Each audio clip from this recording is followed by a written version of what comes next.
Hello बच्चों, आप सभी का स्वागत है हमारे यूट्यूब चैनल विज्ञान बाय दिव्यांश पे। आज हम लोग रिडक्शन का एक नया टॉपिक लेके आए हैं, जिसमें हम लोग देखेंगे कि हाइड्रोजन और प्लैटिनम, पैलेडियम, निकल और रेनी निकल, मतलब हम हाइड्रोजन लेंगे और अल्कीन लेंगे या अल्काइन लेंगे। ठीक है, अल्कीन लेंगे और अल्काइन लेंगे हाइड्रोजन के प्रेजेंस में। हाइड्रोजन को निकल, इस इतने सारे मेटल में से कोई भी ले सकते हैं। निकल ले सकते हैं, पीटी ले सकते हैं, पैलेडियम ले सकते हैं, और एक होता है रेनी निकल। रेनी निकल क्या होता है? रेनी निकल होता है निकल और एल्युमिनियम का मिक्सचर। ठीक है, निकल और एल्युमिनियम का मिक्सचर मिक्सचर होता है। ठीक है, उसी को हम रेनी निकल कहते हैं। तो ये क्या बना लेता है? अल्केन बनाएगा। क्या बनाएगा? अल्केन बनाएगा। रिडक्शन करके क्या बनाएगा? अल्केन बनाएगा। जैसे एग्जांपल के तौर पे हम एक ले लेते हैं अल्कीन, कोई भी अल्कीन हो, मान लेते हैं यहाँ पर ले लेते हैं CH3। ठीक है, CH3, यहाँ पर हाइड्रोजन। तो ये क्या होगा? मान लेते हैं ये निकल या पैलेडियम का सरफेस है। इस निकल या पैलेडियम के सरफेस पे ना हाइड्रोजन ऐसे चिपका होता है। यहाँ पर हाइड्रोजन चिपका होता है, और जैसे ही हम इसको हाइड्रोजन, इस पर सारा स्टिक रहता है, इस पर हाइड्रोजन चिपका होता है।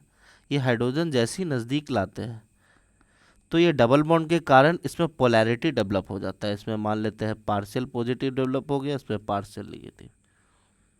तो क्या होता है, ये धीरे धीरे ये जैसे ही नज़दीक लाते हैं तो एक इससे अटैच होता है, एक इससे अटैच होता है, और ये वाला ब्रेक होता है।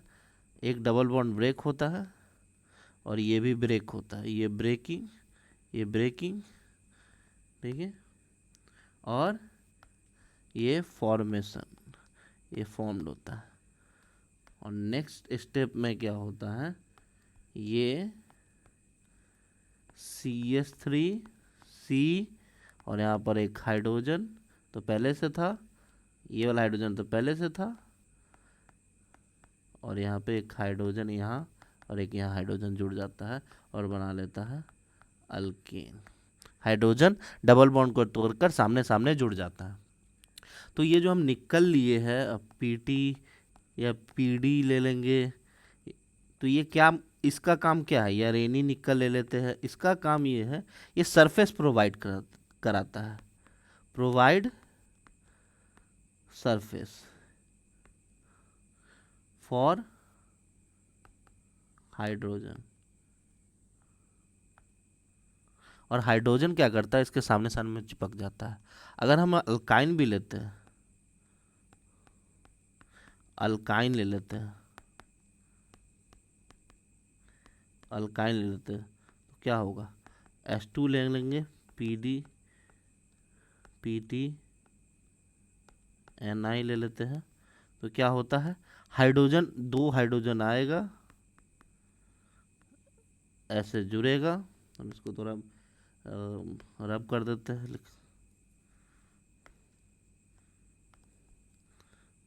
यहाँ हम लिख देते हैं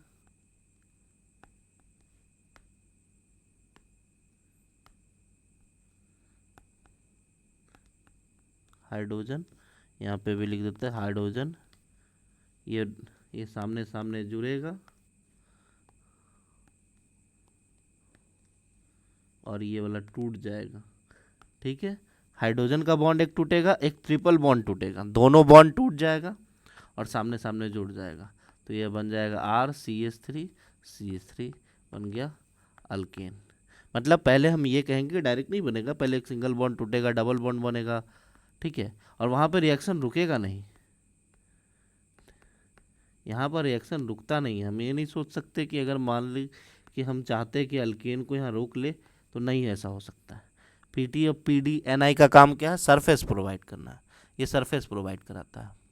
ठीक है, तो जितना भी अल्केन होगा, अल्कीन होगा, वो रिड्यूस होकर अल्केन बना लेगा। अल्कीन या अल्काइन होगा, वो रिड्यूस होकर अल्केन बना लेगा।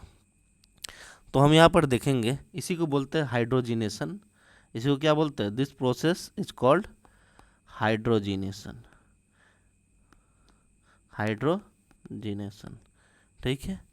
तो हम इसमें अगर मान लीजिए हम ये देखेंगे rate of hydrogenation, rate of hydrogenation, hydrogenation किस रेट पे होगा? तो देखिए अल्कीन में जुड़ रहा है, तो अल्कीन जितना अनस्टेबल होगा, ठीक है, जितना ज़्यादा अनस्टेबल होगा उतना जल्दी हाइड्रोजिनेशन होगा।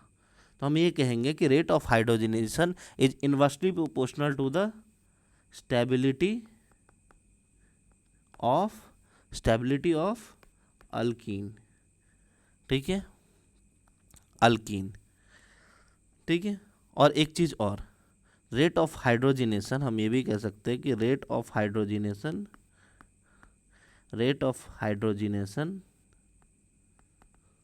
Is also inversely proportional to the steric hindrance या स्टेरिक क्राउडिंग।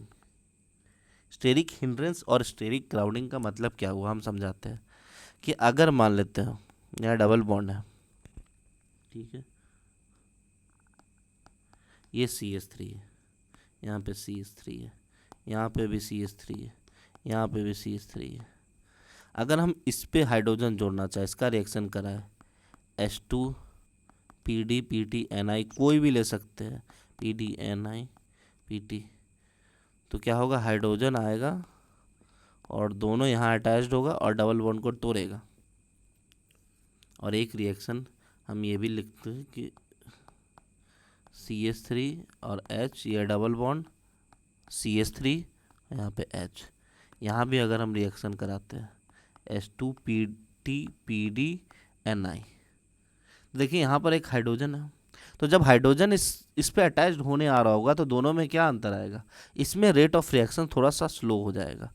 यहाँ पे तो हाइड्रोजन हम ये कहेंगे कि जुड़ेगा तो ज़रूर, ठीक है, जुड़ेगा तो ज़रूर, लेकिन यहाँ पर CH3 ग्रुप है, एक्स्ट्रा क्या है? ये CH3 ग्रुप है, ठीक है, ये CH3 ग्रुप है। जब हाइड्रोजन नज़दीक आ रहा होगा ना, तो चूंकि प्लैटिनम और निकल, ये जो मेटल हम ले रहे हैं, इसका सरफेस एरिया तो फिक्स्ड होगा। तो सरफेस एरिया जो इस मेटल का, जो जिस मेटल पे हाइड्रोजन चिपका होगा, जैसे ये मेटल है, इस पर हाइड्रोजन चिपका होगा, तो मेटल का तो सरफेस एरिया फिक्स्ड होगा। तो मेटल का जब सरफेस एरिया फिक्स्ड हुआ तो नज़दीक लाएंगे, तो ये अल्कीन अगर बल्की ग्रुप होगा तो ये ज़्यादा जगह छेकेगा, ये ज़्यादा एरिया छेकेगा, ज़्यादा एरिया छेकेगा, जिसके कारण ये जो मेटल हम इस नज़दीक ले जा रहे हैं ताकि इस मेटल में से जो हाइड्रोजन चिपका हुआ है वो जाकर अल्कीन में चिपक जाए। तो ये अल्कीन का बल्कीनेस, अल्कीन में जो एक्स्ट्रा मिथाइल ग्रुप होगा ना, वो आसानी से इस हाइड्रोजन को इस पर अटैच्ड होने नहीं देगा, क्योंकि ये जगह छेक लिया। तो अब मेटल का सरफेस फिक्स्ड है, मेटल का तो सरफेस, अब जो मेटल पे हम हाइड्रोजन चिपकाएंगे तो उसके सरफेस के कांटेक्ट में ये डबल बॉन्ड आना ज़रूरी है, लेकिन ये बल्की ग्रुप क्या करेगा? उसको डबल बॉन्ड को आसानी से कांटेक्ट नहीं होने देगा, जिसके कारण इसका रेट ऑफ रिएक्शन थोड़ा सा डिक्रीज हो जाएगा। बट इसमें अगर हम देखेंगे कि इसमें भी तो बल्की ग्रुप है, बट 2 ही बल्की ग्रुप है, तो इसका रेट ऑफ रिएक्शन थोड़ा सा हम ये कहेंगे फास्ट हो जाएगा, ठीक है, थोड़ा सा रेट ऑफ रिएक्शन फास्ट हो जाएगा। दोनों बना लेगा अल्केन, बट इसका रेट ऑफ रिएक्शन फास्ट होगा। तो हम बोलेंगे किसका रेट ऑफ रिएक्शन होगा फास्ट? इसका। तो क्या हो रहा है, जितना स्टेरिक हिंड्रेंस है, ये स्टेरिक क्राउडिंग है, डबल बॉन्ड के इर्द गिर्द जितना ब्रांचेज होगा, जितना बल्की ग्रुप होगा, जितना नंबर ऑफ कार्बन चेन होगा, जितना साइक्लिक रिंग होगा, वो क्या करेगा? उस हाइड्रोजन को डबल बॉन्ड के नज़दीक जल्दी आने नहीं देगा, उसको रोकेगा, जिसके कारण अल्कीन से अल्केन जल्दी बनेगा नहीं, ठीक है। तो स्टेरिक क्राउडिंग अगर ज़्यादा होगा तो रेट ऑफ हाइड्रोजिनेशन कम होगा। और इससे पहले हम देखे थे कि स्टेबिलिटी ऑफ अल्कीन, देखिए अल्कीन जितना स्टेबल होगा वो उतना जल्दी हाइड्रोजन को पकड़ेगा नहीं, तो अल्कीन जितना अनस्टेबल होगा उतना अच्छा होगा, ठीक है, अल्कीन जितना अनस्टेबल होगा उतना अच्छा होगा, ठीक है। जैसे हम मान लेते हैं कि अगर हम कोई एक रिएक्शन लेते हैं कि अगर हम देख लेते कि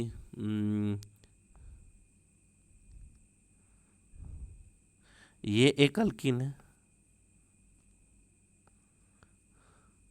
यहाँ पर एक अल्कीन है, तो देखिए ये जो अल्कीन है, ये जो अल्कीन है ये अकेला है, ये किसी भी रेजोनेंस से स्टेबलाइज नहीं है, ए वाला और ए बी वाला। और ये अल्कीन है, ये तो रेजोनेंस से स्टेबलाइज है, डबल बॉन्ड दोनों रेजोनेंस कर रहा है।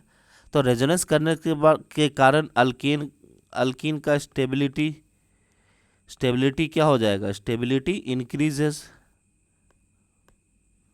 बट यहाँ alkyne less stable, alkene is less stable. अब जो लेस स्टेबल, जब मान लो अगर स्टेबल कम है, वही चाहेगा ना जल्दी से हाइड्रोजन को पकड़े, तो ये हाइड्रोजन को पकड़ेगा और ये बना लेगा अल्केन। क्या बना लेगा, अल्केन बना लेगा। ठीक है। अच्छा एक क्वेश्चन ये पूछ सकते हैं कि अल्काइन ले लेते हैं और अल्केन ले लेते हैं, इस दो कार्बन वाला अल्केन और दो कार्बन वाला अल्काइन, इस दोनों में ज़्यादा स्टेबल कौन होगा। ठीक है, देखो सबसे इस दोनों में ज़्यादा स्टेबल अल्काइन ही होगा। क्यों होगा, क्योंकि इसका सरफेस एरिया कम है, surface area is less. Surface area कम होने का फ़ायदा क्या होगा, सरफेस एरिया कम होगा तो स्टेरिक हिंड्रेंस कम होगा, जितना स्टेरिक हिंड्रेंस कम होगा उतना मेटल जिस पर हाइड्रोजन अटैच्ड है, पीटी पीडी एनआई जिस पर हाइड्रोजन अटैच्ड है, वो इसके कांटेक्ट में आएगा, वो उसको टच कर पाएगा, उतना आसानी से इसका ट्रिपल बॉन्ड ब्रेक होकर डबल बॉन्ड फिर सिंगल बॉन्ड में कन्वर्ट होकर अल्केन बना लेगा। ठीक है, सरफेस एरिया पर डिपेंड करता है। क्वेश्चन के तौर पे हम एक और एग्जांपल ले लेते हैं। ठीक है, कि अगर हम ये ले लेते हैं कि बेंजीन रिंग ले लेते हैं और एक अल्कीन ले लेते हैं यहाँ, और यहाँ पे भी बेंजीन रिंग ले लेते हैं, एक ये अल्कीन ले लेते हैं। तो यहाँ देखो ये डबल बॉन्ड है, ये तो रेजोनेंस से स्टेबलाइज होगा, तो इसका स्टेबिलिटी क्या होगा, इसका स्टेबिलिटी रेजोनेंस की वजह से इंक्रीजेस, तो rate of hydrogenation decreases. But इसका देखो ये यहाँ पर कोई रेजोनेंस स्टेबलाइज नहीं है, तो इसका रेट ऑफ हाइड्रोजनेशन ज़्यादा होगा। ठीक है, अगर एक क्वेश्चन और ले लेते हैं, डबल बॉन्ड। ठीक है, अब इस दोनों में सबसे ज़्यादा हम देखेंगे कि अल्कीन कौन सा ज़्यादा स्टेबल है, तो हम देखेंगे यहाँ पे अल्फा कार्बन, 2 अल्फा हाइड्रोजन यहाँ है, 2 अल्फा हाइड्रोजन यहाँ है। अल्फा हाइड्रोजन क्या, डबल बॉन्ड के इर्द गिर्द जो कार्बन होता है उसमें नंबर ऑफ हाइड्रोजन जो होता है उसी को अल्फा हाइड्रोजन कहते हैं। इस डबल बॉन्ड के इधर एक कार्बन है, इधर एक कार्बन है, इस कार्बन पे 2 हाइड्रोजन, इस कार्बन पे 2 हाइड्रोजन, टोटल कितना है, 4 अल्फा हाइड्रोजन है। और देखो ये डबल बॉन्ड के इर्द गिर्द कितना है, इधर 3 अल्फा हाइड्रोजन, इस डबल बॉन्ड के जस्ट बगल में ये 2 अल्फा हाइड्रोजन, इस डबल बॉन्ड के जस्ट बगल में 2 alpha hydrogen, total 3 2 5 2 7 7 alpha hydrogen. तो इस दोनों में स्टेबल कौन ज़्यादा है, जिसमें अल्फा हाइड्रोजन ज़्यादा होगा तो ये हम कहेंगे कि मोर स्टेबल है। क्या होगा, मोर स्टेबल है। तो मोर स्टेबल है तो बट रेट ऑफ हाइड्रोजनेशन किसका अच्छा होगा, इसका अच्छा होगा। ठीक है, क्योंकि ये जो लेस स्टेबल है उसका रेट ऑफ हाइड्रोजनेशन क्या होगा, ज़्यादा सही होगा। ठीक है, अगर हम मान लेते हैं कि एक ऐसा क्वेश्चन अगर हम लेते हैं कि जिसमें एक अल्कीन है, ठीक है, बट हम इसमें 1 इक्विवेलेंट लेंगे। ठीक है, एक सेकेंड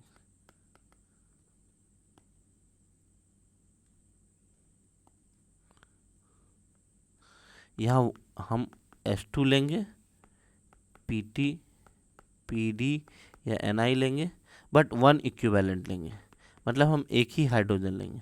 तो अब ये हाइड्रोजन कहाँ जाएगा, यहाँ जाएगा, यहाँ जाएगा या यहाँ जाएगा। जब एक इक्विवेलेंट लेंगे तो वहाँ जाएगा जहाँ सबसे लेस स्टेबल अल्कीन होगा, सबसे कम स्टेबल अल्कीन होगा। तो हम यहाँ देखेंगे कि ये अल्कीन रेजोनेंस स्टेबलाइज है, एक दूसरे के साथ रेजोनेंस स्टेबलाइज है, ठीक है, बट ये, ठीक है, नॉट स्टेबलाइज। तो इसका, इस अल्कीन का रेट ऑफ हाइड्रोजनेशन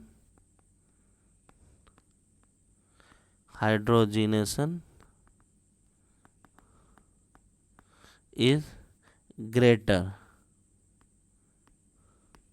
ठीक है, रेट ऑफ हाइड्रोजनेशन ए का सबसे ज़्यादा होगा, ए का सबसे ज़्यादा होगा रेट ऑफ हाइड्रोजनेशन, ठीक है। तो हम देखेंगे कि जो अल्कीन सबसे लेस स्टेबल है उसी पर हाइड्रोजन पहले प्रायोरिटी रखेगा अपना अटैक करने का, और जिसमें क्राउडिंग सबसे कम है उस पर। तो हम हाइड्रोजन के साथ हाइड्रोजन अटैच करा सकते हैं, तो अल्कीन से अल्काइन बना सकते हैं। बट याद रखना कि इसमें अगर हम अल्काइन लेंगे तो अल्काइन से अल्कीन पे हम रोक नहीं पाएंगे, ठीक है, यहाँ पे रोक नहीं पाएंगे, वो अल्कीन बन जाएगा, ठीक है, वो अल्कीन में कन्वर्ट होगा। तो अब माइंड में एक क्वेश्चन आ सकता है कि क्या हो अगर हम अल्काइन से, हम चाहते हैं कि नहीं अल्कीन बने, तो ये कैसे होगा। तो देखो यहाँ पर देखो, हम अल्कीन से अल्केन तो बना सकते हैं, अल्कीन से अल्केन भी बना सकते हैं, बट हम चाहते हैं अल्काइन से अल्केन बनाना। तो इसके लिए हम लोग को रिड्यूसिंग एजेंट चेंज करना पड़ेगा, ठीक है। तो इस लेक्चर में हम यहीं तक रहने देते हैं। नेक्स्ट लेक्चर में हम ये देखेंगे कि अल्काइन से अल्कीन कैसे बनाया जाता है, हम रिएक्शन को अल्काइन से अल्कीन पे रोक सकें, अल्केन बनने नहीं दे। तो नेक्स्ट रिड्यूसिंग एजेंट हम लेके आएंगे, उसमें हम समझाएंगे कि हाँ, कि कैसे अल्काइन से अल्कीन बनता है। तब तक के लिए थैंक यू।